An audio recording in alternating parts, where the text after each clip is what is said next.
ان سے میں تو اسپیسیفک سوال پوچھا. میں نے کہا سر پی ٹی آئی کی ہمارے جو فالوورز ہیں ان particular on Twitter Facebook وہ ہم سے ناراض ہے. وہ کہہ رہے ہیں کہ آپ لوگ کیوں مفاہمت کی باتیں کر رہے ہیں, ہم نہیں مانتے مفاہمت.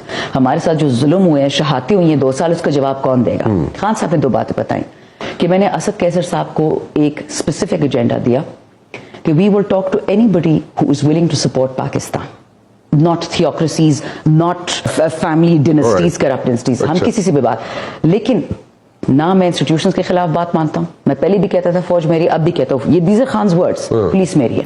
میں کہا اوکے سر. ہی سیڈ میں تو اس ایکسٹینٹ کو جانے کو تیار ہوں کہ جنہوں نے مجھ پہ فائر کیا میری اپنی ذات تک, میں اس کو بھی معاف کر سکتا ہوں, لیکن میری پری کنڈیشنز ہیں, چوری کے ساتھ نہیں. ہم نیلسن منڈیلا والا ٹروتھ اینڈ ریکنسیلیشن, رسول اللہ علیہ السلام والا فتح مکہ ماڈل کریں گے کہ سچ بول کے ان میٹرز کو سیٹل کرنا ہے. آپ ان کو گلاس اوور نہیں کر سکتے کہ قالین ڈال دو کہ یہ بھی نہیں ہو یہ بھی نہیں ہو اور آگے بڑھو. آگے ایسے نہیں بڑھتے.